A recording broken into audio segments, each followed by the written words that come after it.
Was there ever a time where you couldn't get yourself to do the work that you actually wanted to do because you were too unmotivated to start working? That could be because your dopamine levels may be very low. This hormone, dopamine, increases motivation and drive. So how can we boost our dopamine levels to be more motivated? In this video, I'm going to show you 5 tips on how you can increase your dopamine levels so you can be more motivated and therefore more productive. So the first tip would be exposure to cold.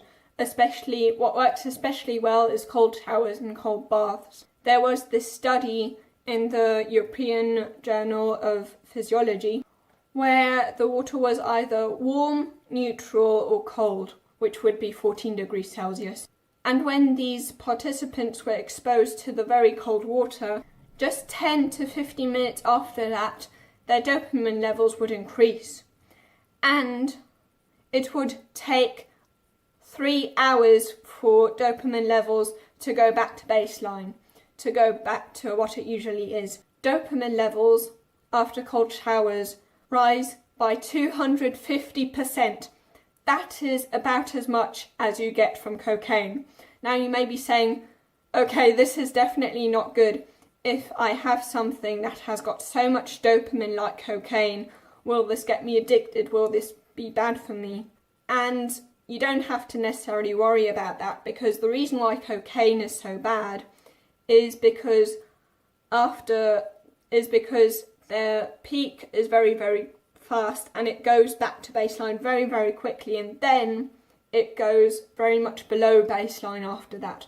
Whereas with cold showers, dopamine levels are increased over a very long period of time, and therefore after this peak it doesn't go down as quickly and as much as when you take cocaine, so you don't need to worry about that. And honestly, I don't think you can actually be addicted to cold showers, if you know what I mean, because it is very uncomfortable, and I don't think there's a way of you getting addicted to cold showers, if you know what I mean. And you can also increase your dopamine levels with your diet. So for example, there are these velvet beans called mucuna pruriens, I think that's how you pronounce it, and these beans have got the precursor, the immediate precursor of dopamine.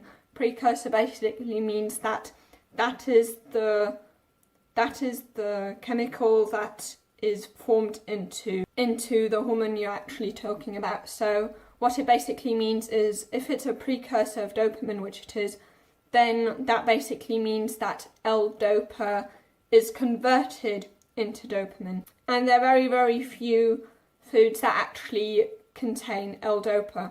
In fact, chocolate itself, even if there's no sugar in it, cocoa itself has got this form of L-dopa, this precursor, and therefore that is why many people like chocolate a lot. It's not only the sugar in that case. Of course, sugar also increases your dopamine levels, but I wouldn't recommend taking sugar to increase your dopamine levels, because, like, not that it's as bad as cocaine, but like cocaine, this increase is very, very quick, and therefore it will fall down a lot under baseline after the peak. Another way of increasing your dopamine levels through your diet is that vitamin C actually is needed for the synthesis, for the production of dopamine.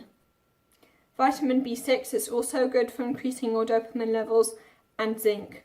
And prolactin, whatever inhibits prolactin, also increases your dopamine levels, because in general there's this relationship between prolactin and dopamine, that the less prolactin there is, the more dopamine there is, and the more prolactin there is, the less dopamine there is. And then a third way of increasing your dopamine levels would be through social connection. In the journal Science in 2017, there was this article on how oxytocin actually increases dopamine levels.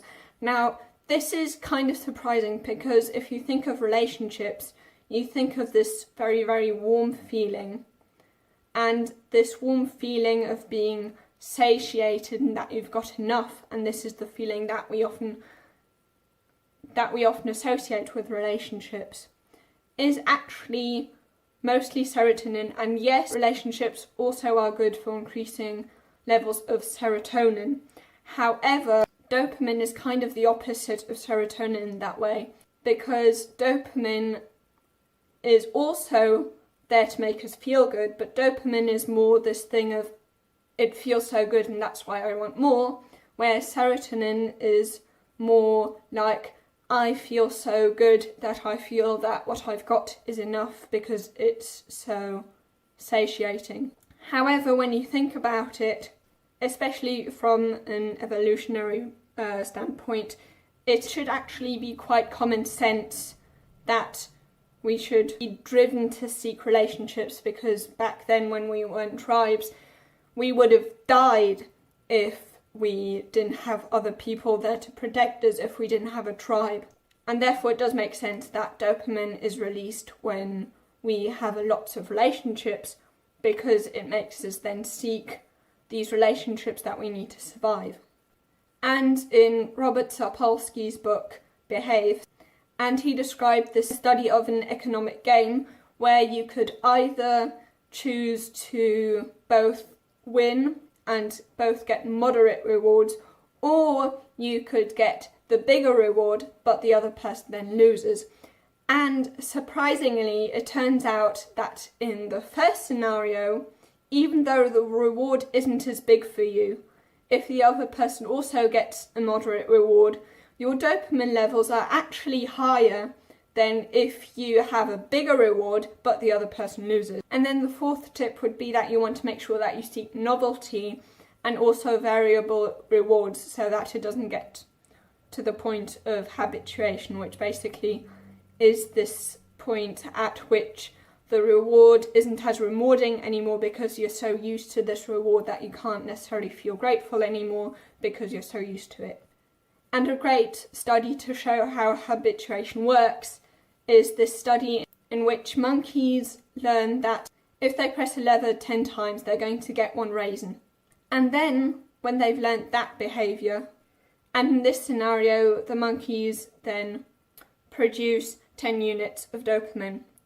However, if then by surprise, if then without the monkeys expecting it, when they pressed the lever 10 times and got 2 raisins, their dopamine levels, of course, increased, and that would be then 20 units of dopamine were released then. If the monkey then gets used to, oh, if I press the lever 10 times, then I get 2 raisins, dopamine levels will actually go back to 10 units of dopamine, so as much as the monkey got when it only got 1 raisin for pressing the lever 10 times. So there you see how habituation works. And the reason why variable rewards work, so basically when you don't get the reward all the time, every single time that you do when you put the work in, is because unlike this scenario in which you get the reward 100% of the time, dopamine isn't only released when you get the reward and when you get the signal, but also in the time period between working and getting the reward. And in another study, lab rats were more captivated when they were pushing the lever, when they didn't get reward pellets 100% of the time, but when they got it like 50% of the time. And that, by the way, is the very, very reason why casinos are so addictive, because when you're at the slot machine and you don't know whether you're going to get that reward or not, that increases your dopamine levels immensely. And then the fifth tip would be by making the process more pleasurable. One way of making it more pleasurable is simply by telling yourself that you're doing it because you love it. Because you're doing this thing although it's hard, but you're doing it because you love doing this thing although it's hard. Whereas if you tell yourself that I really hate doing this is such hard work, but I'm really looking forward to getting the reward, that is actually going to undermine your dopamine levels. Another way of making the process a little more pleasurable is by telling yourself that what you're doing is good for you, and by finding pleasure in the friction related to the hard work. Because success isn't a destination, but it's a journey. So by finding pleasure in the friction, I basically mean, like, for example, when you're running and you find it difficult because, of course, physical exercise is tiring. If you tell yourself that this is tiring, I can feel that it's tiring, and that means that it's good for me, and because it's so tiring, it means that it's good for me.